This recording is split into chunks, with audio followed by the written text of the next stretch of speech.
Hey guys, my name is Anuj Kumar Sharma and welcome to अपनी कक्षा। और आज एक बहुत इंपॉर्टेंट कीवर्ड के बारे में बात करने वाले हैं जिसका नाम होता है स्टैटिक कीवर्ड। कई बार क्या होता है, बच्चे समझ लेते हैं स्टैटिक कीवर्ड क्या होता है, लेकिन उसके बाद भूल जाते हैं, मतलब पता नहीं चलता कि एक्चुअली काम कैसे कर रहा है स्टैटिक कीवर्ड। तो आज हम जानेंगे स्टैटिक कीवर्ड काम कैसे करता है, कहाँ कहाँ यूज होता है। बहुत इंपॉर्टेंट कीवर्ड होता है बाय द वे। तो आज जानेंगे कि स्टैटिक कीवर्ड इन डेप्थली कैसे काम करता है, ठीक है। और आई होप ये जितने भी डाउट्स होंगे आपके स्टैटिक कीवर्ड रिलेटेड वो सारे सारे इस वीडियो को देखने के बाद खत्म हो जाएंगे। तो मूव करते हैं यार। तो अगर आप यहाँ पे देखोगे तो स्टैटिक कीवर्ड आपका यूज हो रहा है पहले से। हमने जितने भी प्रोग्राम्स अभी तक लिखे हैं सबके अंदर एक ना एक बार हमने स्टैटिक कीवर्ड यूज किया हुआ है। तो आप अगर यहाँ पे देखोगे पब्लिक स्टैटिक वॉइड में, तो यहाँ पे स्टैटिक कीवर्ड ये रहा आपका। तो जब ये कोर्स स्टार्ट हुआ था तो मैंने कहा था कि अभी फिलहाल आप ये लाइन जो है पब्लिक स्टैटिक वॉइड में, ये अभी फिलहाल रट लो, ऐसे लिख लो। बाद में क्या करेंगे, हम एक एक कीवर्ड डिस्कस करेंगे। तो अभी तक हमने क्या कर लिया है, पब्लिक ये वाला कीवर्ड डिस्कस कर लिया। ये आपका एक्सेस मॉडिफायर होता है ना। तो एक्सेस मॉडिफायर का मतलब क्या, ये पब्लिक है तो क्लास के बाहर भी विजिबल होगा ये। ओके, ये मेथड क्लास के बाहर भी विजिबल होगा। स्टैटिक कीवर्ड आज जान लेंगे। वॉइड ये आपका रिटर्न टाइप होता है, ठीक है। मेथड है तो आपका रिटर्न टाइप भी होगा, तो वॉइड आपका रिटर्न टाइप है बेसिकली। मेन आपका मेथड है और ये स्ट्रिंग का एरे आर्ग्यूमेंट में लेता है। तो बेसिकली क्या होता है, आपकी जब भी एग्जीक्यूशन स्टार्ट होती है तो आपकी पब्लिक क्लास के अंदर वो वाला मेन मेथड ढूंढा जाता है जिसके अंदर स्ट्रिंग का एरे होता है। तो ये इसीलिए यहाँ पे स्ट्रिंग का एरे होता है, ठीक है। बेसिकली इसी सिग्नेचर वाले मेन मेथड को ढूंढा जाता है। अगर आप मल्टीपल मेन मेथड बना लोगे उसका कुछ फर्क नहीं पड़ेगा, ठीक है। मेथड ओवरलोडिंग करने से कुछ फर्क नहीं पड़ेगा, वो उस वाले मेथड से स्टार्ट हो गया एग्जीक्यूशन जिसके अंदर स्ट्रिंग का एरे आ रहा है बेसिकली। तो अभी तक ये सारे कीवर्ड्स हम डिस्कस कर चुके हैं। आज हम स्टैटिक कीवर्ड को भी जान लेते हैं। तो स्टार्ट करते हैं स्टैटिक कीवर्ड के साथ। तो उससे पहले यार हम एक चीज पहले से हम जानते हैं कि एक क्लास होती है, उसके आप मल्टीपल ऑब्जेक्ट्स बना सकते हो, ठीक है। और उस क्लास के अंदर जितने भी फील्ड्स होंगे उन सब के लिए, आपकी मल्टीपल ऑब्जेक्ट्स के लिए उन सब की कॉपी एक बन जाएगी, ठीक है। तो क्या कहना चाहता हूँ मैं, यह हमें पहले से ही पता है बेसिकली। अगर आपकी सपोज एक पर्सन क्लास है, ठीक है, और पर्सन क्लास है और उसके अंदर सपोज एक नेम है, स्ट्रिंग फील्ड। तो जब भी आप इस पर्सन क्लास के मल्टीपल पर्सन बनाते हो, सपोज ये आपने बनाया, ठीक है, एलिस पर्सन बनाया आपने, ये बॉब पर्सन बनाया, तो इनकी अलग एक कॉपी बन जाएगी इस स्ट्रिंग की। ये जो नेम स्ट्रिंग है ना। मेमोरी के अंदर एलिस अलग एक रखा होगा नेम, और बॉब एक अलग नेम रखा होगा, और जितने भी आप हजारों जितने भी ऑब्जेक्ट्स बनाओगे सबके लिए अलग अलग मेमोरी एलोकेट हो जाएगी, ठीक है। बट स्टैटिक कीवर्ड क्या करता है, स्टैटिक कीवर्ड आपको सिंपल एक चीज याद रखनी है स्टैटिक कीवर्ड के अंदर के, स्टैटिक कीवर्ड आपका क्लास से रिलेटेड होता है, ठीक है। बस सिंपल इतना ही है कि स्टैटिक कीवर्ड मतलब क्लास से रिलेटेड होता है, ठीक है, ऑब्जेक्ट से रिलेटेड नहीं होता। तो जैसे ही मैंने बोल दिया कि जो नेम है वो आपका स्टैटिक कीवर्ड है, तो इसका मतलब जो नेम है ना वो इस क्लास से रिलेटेड है, वो फिर अब मल्टीपल ऑब्जेक्ट से रिलेटेड नहीं होगा, ठीक है।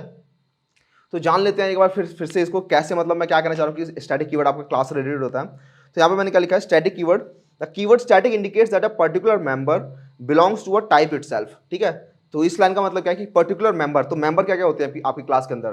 तो आपकी क्लास के अंदर एक नेस्टेड क्लास हो सकती है, आपके फील्ड्स होते हैं, मेथड्स होते हैं ना, ये सारी सारी आपके मेंबर्स होते हैं। तो स्टैटिक कीवर्ड का मतलब क्या है कि ये जो भी मेंबर होगा जिसके आगे स्टैटिक लगा होगा वो आपका उस क्लास से रिलेटेड होगा, उस मतलब उस टाइप से बिलोंग करेगा, वो ऑब्जेक्ट से बिलोंग नहीं करेगा उसके बाद, rather than instance of that type. इसका मतलब इंस्टेंस मतलब आपके ऑब्जेक्ट से होते हैं, तो टाइप मतलब आपकी क्लास है यहाँ पे। तो बेसिकली एक बात याद में रखनी है कि स्टैटिक कीवर्ड आपका क्लास से बिलोंग करता है, सिंपल, ठीक है, और ऑब्जेक्ट से बिलोंग नहीं करता। तो it is mainly use to help memory management. तो मेमोरी मैनेजमेंट में कैसे हेल्प करता है, तो आप जब भी आप स्टैटिक कीवर्ड लेते हो उसके मतलब आप नॉन स्टैटिक कीवर्ड लेते हो, कोई भी नॉन स्टैटिक वेरिएबल, तो आप जब भी उसके मल्टीपल ऑब्जेक्ट्स बनाते हो उस क्लास के, तो वो रिपीट हो रहे होते हैं। जैसे यहाँ पे एक नेम यहाँ पे भी आया, नेम यहाँ पे भी आएगा, उसके मतलब मैं जितने भी ऑब्जेक्ट्स बनाऊंगा वहाँ पे नेम आता रहेगा। लेकिन अगर मैं बोल दूं कि जो नेम है आपका स्टैटिक है, या फिर कोई और जो फील्ड है वो आपका स्टैटिक है, कोई मेंबर कोई भी मेथड है वो स्टैटिक है, तो उसकी सिर्फ एक कॉपी होगी, ठीक है। उसकी सिर्फ क्लास लेवल पे एक कॉपी होगी, उसकी मल्टीपल कॉपीज नहीं बनेंगी। इसका मतलब क्या है कि उसकी वैल्यू हमेशा स्टैटिक रहेगी, उसकी वैल्यू चेंज नहीं होगी, क्लास लेवल पे एक वैल्यू होगी उसकी। तो सुन के लग रहा होगा भैया नेम को तो आप स्टैटिक नहीं बना सकते क्योंकि मल्टीपल पर्सन के मल्टीपल ऑब्जेक्ट्स बनेंगे, तो उनके लिए आपके नेम अलग अलग होंगे। हाँ, तो सभी फील्ड्स में स्टैटिक लगाना भी नहीं होता, आपको हर जगह मेमोरी सेव नहीं करनी होती। जहां आपको पता है कि जो भी फील्ड है वो ऑब्जेक्ट्स के हिसाब से चेंज करेगा अपनी वैल्यू को। जैसे ये पर्सन है तो इसका नेम अलग हो सकता है, लेट्स से इसका आधार कार्ड नंबर ये अलग हो सकता है, इसकी एज वो अलग हो सकती है ना। तो ये सब चीज़ें अलग हो सकती हैं, लेकिन कुछ चीज़ें होंगी जो कि सेम हो सकते हैं सभी पर्सन के अंदर। तो क्या सेम होगा, लेट्स से ब्रीड है ना, इस पर्सन की ब्रीड क्या है, तो पर्सन क्लास की ब्रीड तो सेम ही होती है ना, वो होमोसेपियंस जो पढ़ा था, ठीक है। ये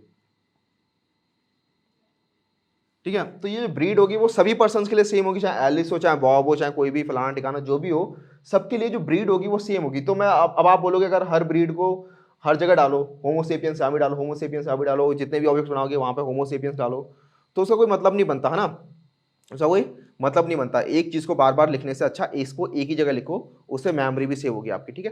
तो मेमोरी मैनेजमेंट के लिए होता है आपका स्टैटिक कीवर्ड।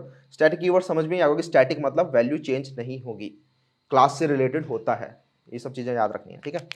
ओके। तो static keyword can be applies two variable, ये वेरिएबल में आप अप्लाई कर सकते हो, मेथड्स में अप्लाई कर सकते हो। तो जैसे मैंने आपको बताया था कि एक क्लास के अंदर कितने क्या क्या होते हैं, मेंबर्स होते हैं, तो वेरिएबल्स होते हैं क्लास के अंदर, मेथड्स होते हैं, ब्लॉक्स होते हैं और नेस्टेड क्लास होती है। तो ब्लॉक्स अभी तक आपने नहीं देखे होंगे शायद, तो ब्लॉक्स आज हम देख लेंगे ब्लॉक्स क्या होते हैं। और नेस्टेड क्लास, एक क्लास के अंदर आपने दूसरी क्लास बना ली तो उसके अंदर भी आप स्टैटिक कीवर्ड लगा सकते हो। तो एक एक करके जानते हैं सबको। तो मूव करते हैं, सबसे पहले आता है आपका स्टैटिक वेरिएबल्स एंड मेथड्स। तो जो भी आपके वेरिएबल्स होते हैं, आपको कई बार लग रहा है कि ये जो वेरिएबल है या ये जो मेथड है ये आपके ऑब्जेक्ट से रिलेटेड नहीं है, ये आपकी क्लास से रिलेटेड है, कि एक क्लास का स्टैटिक रहने वाली है इसकी इसकी जो भी प्रॉपर्टी है, तो उसके आगे आप स्टैटिक लगा दोगे। ठीक है।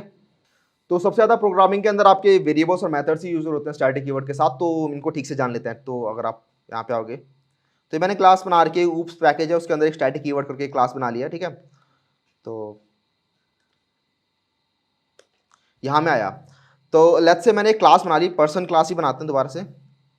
ठीक है। तो इसके अंदर आया मैंने और एक अंदर एक नेस्टेड क्लास बना ली पर्सन। ठीक है। पर्सन क्लास बन चुकी है, उसके अंदर फील्ड्स आते हैं कुछ, तो लेट्स से इंट एज,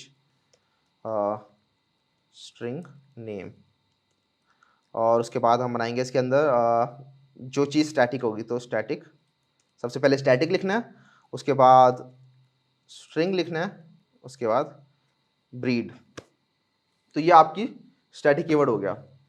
और उसके अंदर एक स्टैटिक कीवर्ड भी बनाता है जो पिछली बार बनाया था यहाँ पे, ये ब्रीड वाला, तो ये भी बनाते हैं इसके अंदर। तो let's say static string breed equals to let's say होमो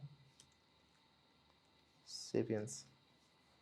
तो जितने भी पर्सन होंगे उन सबकी जो ब्रीड होगी वो होमोसेपियंस होगी। तो यहाँ पे कुछ एरर आ रहा है आपका, the field breed can not be declare static in a non static inner type.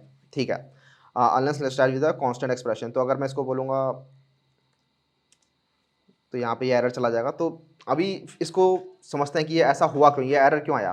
तो सबसे पहले यार एक इंपॉर्टेंट चीज़ होती है काफ़ी, कि जो आपके स्टैटिक कीवर्ड्स होते हैं ना, स्टैटिक कीवर्ड्स आपके नॉन स्टैटिक इनर टाइप में आप उनको डिक्लेयर नहीं कर सकते। ठीक है। स्टैटिक कीवर्ड जब भी होंगे आपके एक स्टैटिक, जो भी स्टैटिक मेथड्स अगर आप स्टैटिक मेथड्स कॉल कर रहे हो या स्टैटिक कीवर्ड लिख रहे हो, तो वो आपको स्टैटिक, उनका जो पेरेंट होगा जस्ट ऊपर वाला, वो आपको स्टैटिक रखना होगा, या फिर वो आपका टॉप लेवल होगा। तो उस चीज़ को अभी हम रिमूव करते हैं, अभी वो जानेंगे वो ऐसा क्यों होता है। ऐसा करते हैं, जो क्लास पर्सन है ना, इसको यहाँ से उठाते हैं और ऊप्स के अंदर एक दूसरी क्लास बनाते हैं। Let's say oops new class person. Okay.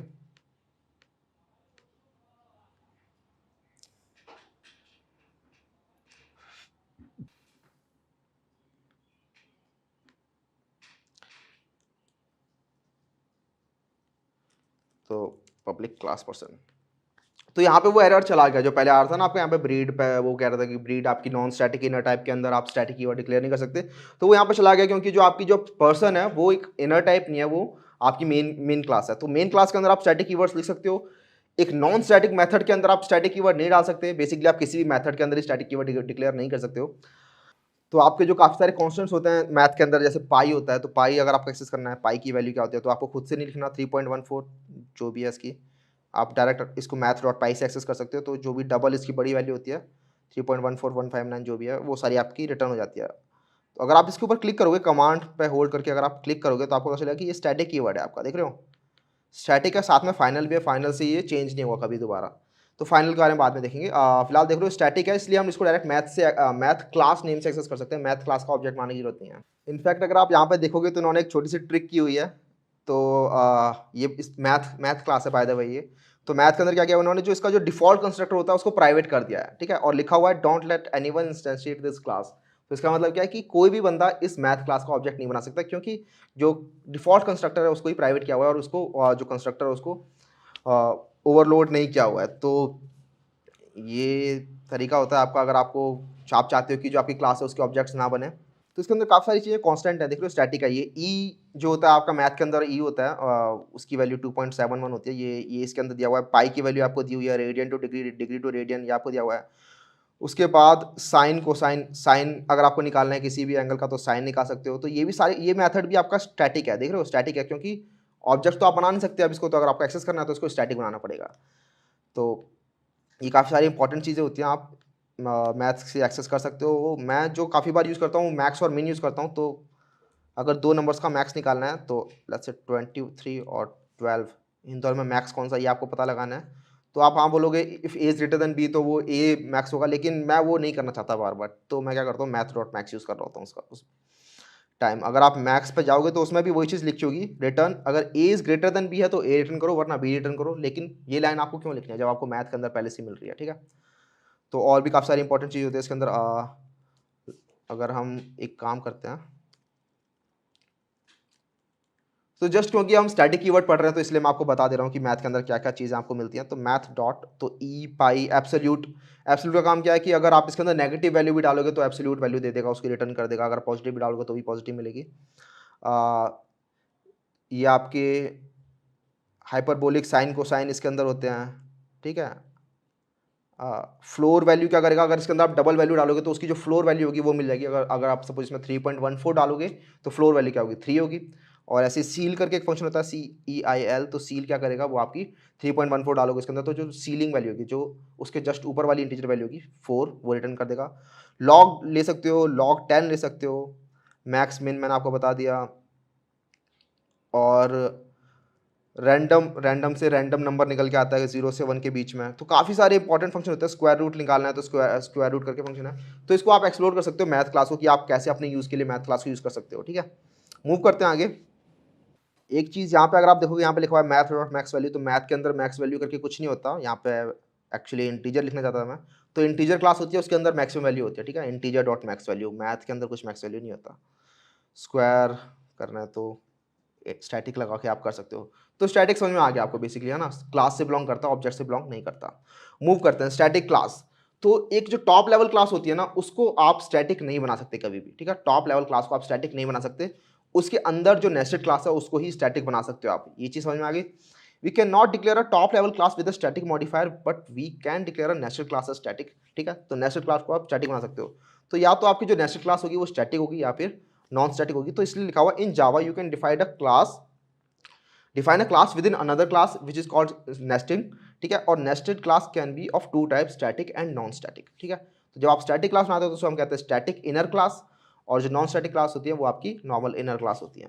तो फिर क्वेश्चन अब जाता है कि आप कोई भी नेस्टेड क्लास है उसको स्टैटिक क्यों बनाओगे, ठीक है। कोई भी नेस्टेड क्लास है उसको आप स्टैटिक क्यों बनाना चाहोगे। तो ये काफ़ी इंपॉर्टेंट चीज़ है यार, और काफ़ी कई बार समझ में नहीं आती, क्योंकि ऐसी कभी कभी यूज़ होता नहीं है स्टैटिक नेस्टेड क्लास का। तो काफ़ी बार अगर जब इंटरव्यू पूछता भी है तो बच्चों को पता नहीं होता कि नेस्टेड क्लास क्यों है स्टैटिक। तो वो जान लेते हैं। तो सबसे पहले जब भी आप क्लास के अंदर एक नेस्टेड क्लास बना रहे हो तो इसका एक रीज़न होता है। इनकैप्सुलेशन हमने पढ़ लिया, ठीक है, कि जो भी सेम चीज़ें हैं, जो भी सेम चीज़ें काम कर रही हो उनको एक जगह रखो, ठीक है। तो स्टैटिक कोई भी क्लास के अंदर नेस्टिंग करने का मतलब यह है कि जो अंदर वाली क्लास है ना वो ऊपर वाली क्लास से काफ़ी क्लोजली रिलेटेड है, ठीक है, काफ़ी क्लोजली रिलेटेड है। तो इसको हम बाहर कहीं नहीं छोड़ सकते, इसको इस क्लास के अंदर ही रहना होगा। ये समझ में आ गया। तो इसीलिए हम नेस्टिंग करते हैं क्लासेस की। लेकिन अब नेस्टिंग करने के बाद स्टैटिक लगाने का क्या मतलब है। तो नेस्टिंग करने के बाद स्टैटिक लगा देते हैं अगर किसी क्लास के बाहर, तो उसका मतलब ये होता है कि अब उस जो नेस्टेड क्लास है, जो नेस्टेड स्टैटिक क्लास है, उसको आप बाहर ऐसे एक्सेस कर सकते हो जैसे कि वो बाहर पड़ी हुई है, ठीक है, वो किसी क्लास के अंदर नहीं रखी हुई है। तो स्टैटिक लगाने से सिर्फ यही फायदा होता है कि आपकी नेस्टेड जो क्लास होती है वो ऐसे आप एक्सेस कर सकते हो बाहर उसे, जैसे कि वो क्लास बाहर ही है, वो क्लास नेस्टेड नहीं है, ठीक है। तो इसके फायदे होते हैं काफ़ी सारे आपके। थोड़ा देखते हैं। लेट्स से मैं इसके अंदर एक और क्लास बनाता हूँ। ऊप्स के अंदर आया और create a new class, call it A, कुछ भी नाम दे रहा हूँ मैं, ए नाम दे दिया इस क्लास का, ठीक है। और इस क्लास के अंदर एक क्लास बनाता हूँ मैं, क्लास बी, और एक क्लास बनाएंगे स्टैटिक।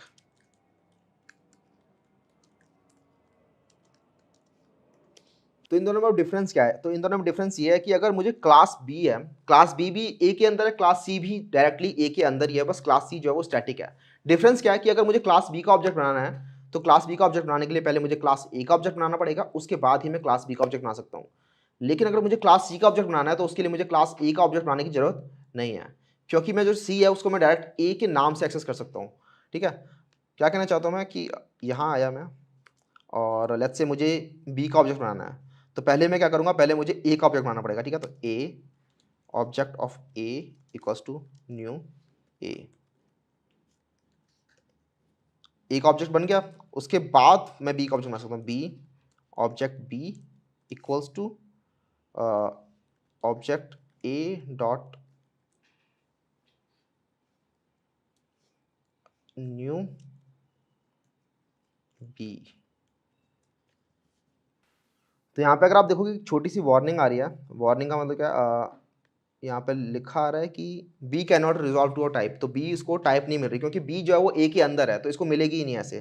तो अगर आपको बी को एक्सेस करना है तो आपको लिखना पड़ेगा ए डॉट बी, तो ए के अंदर बी है, वहाँ से एक्सेस हो जाएगा, या फिर इसको आप इंपोर्ट कर सकते हो। तो मैं यहाँ पे क्लिक करूँगा और import B from oops dot A, तो यहाँ पे ये इंपोर्ट हो गई है बी क्लास। तो आप देख रहे होगे कि जो बी क्लास है, क्योंकि वो नॉन स्टैटिक थी, तो इसको अगर ऑब्जेक्ट बनाना है तो आपको पहले ए का ऑब्जेक्ट बनाना पड़ेगा, उसके बाद बी का ऑब्जेक्ट बनाना पड़ेगा। तो यहाँ से साफ पता चल रहा है कि जो जो बी है वो काफ़ी क्लोज है, काफ़ी कपल्ड है ए के साथ, कि जब तक ए नहीं बनाओगे बी एग्जिस्ट नहीं कर सकता। इसका मतलब क्या है कि जब तक टीचर नहीं बनाओगे तब तक स्टूडेंट एग्जिस्ट नहीं कर सकता। ठीक है, ऐसा कुछ है। या फिर जब तक क्लासेस नहीं बनाओगे स्कूल एग्जिस्ट नहीं कर सकता, ऐसा कुछ है। ठीक है, तो उस टाइप की कपलिंग हो रखी है यहाँ पे। लेकिन मुझे अगर सी का ऑब्जेक्ट बनाना है तो सी के ऑब्जेक्ट बनाने के लिए मुझे, क्योंकि सी जो क्लास है मेरी वो स्टैटिक क्लास है, तो इसका ऑब्जेक्ट बनाने के लिए मुझे ए का ऑब्जेक्ट बनाने की जरूरत नहीं है, क्योंकि वो टाइटली कपल्ड नहीं है अब ए के साथ। तो सी का ऑब्जेक्ट बनाना है तो C object of C equals to new और ए डॉट सी, ऐसे करके आप सी का ऑब्जेक्ट बना लोगे। इसको इंपोर्ट करा लेते हैं हम, तो इंपोर्ट ए डॉट सी भी आ गया। तो सी का ऑब्जेक्ट बनाने के लिए देख रहे हो, आपको मैंने ऑब्जेक्ट ए नहीं लिखा यहाँ पे, मैंने डायरेक्ट इसको क्लास के नाम से एक्सेस किया है। तो सिंपल यही डिफरेंस होता है आपका स्टैटिक क्लास और एक नॉन स्टैटिक क्लास के अंदर, कि स्टैटिक क्लास के अंदर आपका अगर ऑब्जेक्ट बनाना है स्टैटिक इनर क्लास का, तो उसके लिए आपको आउटर क्लास का ऑब्जेक्ट बनाने की जरूरत नहीं है, क्योंकि वो इतनी ज़्यादा टाइटली कपल्ड नहीं होती है। लेकिन उसके अंदर रखनी भी है, क्योंकि इनकैप्सुलेशन आपको मेंटेन रखना है। तो आपकी स्टैटिक क्लासेस भी होगी। तो अब मूव करते हैं स्टैटिक ब्लॉक्स की तरफ। तो स्टैटिक ब्लॉक्स पढ़ते हैं। तो स्टैटिक ब्लॉक्स का मतलब क्या था, ब्लॉक्स का मतलब क्या था, ब्लॉक्स मतलब कोई पीस ऑफ कोड है जो एक साथ रखा हुआ है, एक ब्लॉक में रखा हुआ है।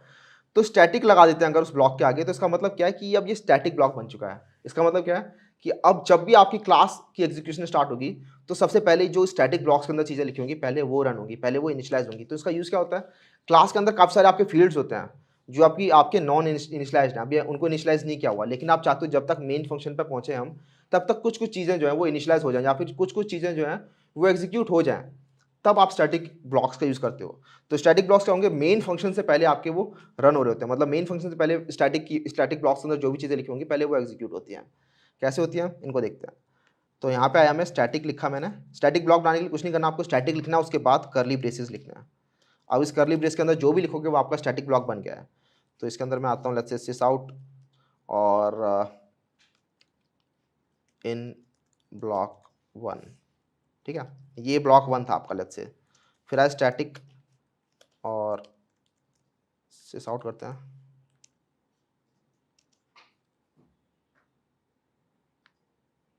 सिस आउट और इन ब्लॉक 2। अब इसको रन करेंगे अगर हम, तो यहाँ लिखा आ रहा है इन ब्लॉक 1 इन ब्लॉक 2, उसके बाद सी रन होगा, तो मतलब मेन फंक्शन अब रन होगा। तो अगर आपको देखना है कि मेन बाद में रन हो रहा है या पहले रन हो रहा है, तो उसके लिए मेन भी कुछ लिख देते हैं, सिस आउट इन साइड मेन, इसको आप रन करते हैं। तो आप देख रहे हो पहले ब्लॉक 1 रन हुआ, फिर ब्लॉक 2 रन हुआ, फिर मेन रन हुआ। तो इसका मतलब क्या कि इनका एग्जीक्यूशन का ऑर्डर क्या होता है, तो एग्जीक्यूशन का ऑर्डर ये होता है, जो सबसे टॉप में होते हैं पहले वो स्टैटिक ब्लॉक रन होता है, उसके नीचे वाला फिर बाद में, फिर उसके नीचे वाला बाद में। ठीक है, तो सबसे पहले टॉप वाला, फिर उसके बाद वाला, फिर उसके बाद वाला। एक काम और करते हैं, इसको कॉपी करते हैं और मेन के बाद लिख देते हैं इसको इन ब्लॉक 3। अब रन करेंगे इसे, तो पहले ब्लॉक 1 हुआ, फिर ब्लॉक 2 हुआ, फिर ब्लॉक 3 हुआ, उसके बाद मेन हुआ। ठीक है, तो स्टैटिक ब्लॉक्स आपके फर्क नहीं पड़ता स्टैटिक ब्लॉक्स को कि मेन फंक्शन कहाँ लिखा हुआ है, स्टैटिक ब्लॉक्स आपके उसी ऑर्डर में रन होंगे, उसके बाद आपका मेन फंक्शन रन होगा। ठीक है, तो स्टैटिक ब्लॉक समझ में आ गए। जब भी बेसिकली क्लास के अंदर कुछ चीज़ें हैं जो कि इनिशियलाइज होनी चाहिए मेन फंक्शन के रन होने से पहले, उस टाइम पे आप स्टैटिक ब्लॉक्स का यूज़ करते हो। ठीक है, तो ये आई होप आपको समझ में आ गया होगा स्टैटिक ब्लॉक्स, स्टैटिक कीवर्ड काम कैसे करता है, स्टैटिक कीवर्ड क्यों यूज़ करते हैं हम, मेमोरी मैनेजमेंट के लिए यूज़ करते हैं, और क्लास से रिलेटेड होते हैं। ये चीज़ हमेशा याद रखनी कि जो भी स्टैटिक है वो आपके क्लास के बिलोंग करता है, वो ऑब्जेक्ट के बिलोंग नहीं करता आप। ठीक है, तो स्टैटिक कीवर्ड आपको आई होप समझ में आ गया होगा। इंटरव्यू में अगर आपको कुछ भी स्टैटिक कीवर्ड से रिलेटेड आता है तो आप इजीली आप इसे आंसर कर सकते हो। ठीक है, तो आज की वीडियो के लिए इतना यार, और आने वाली वीडियो में पढ़ेंगे इनहेरिटेंस। ठीक है, इनहेरिटेंस के बारे में बात कर रहे होंगे। तो तब तक के लिए चलते हैं यार, see ya, have a good day, bye, और हैप्पी दिवाली। और इस बार जो दिवाली मनानी है उसमें पटाखे वटाखे मत फोड़ना यार, इको फ्रेंडली दिवाली मनाते हैं। ठीक है, बाय।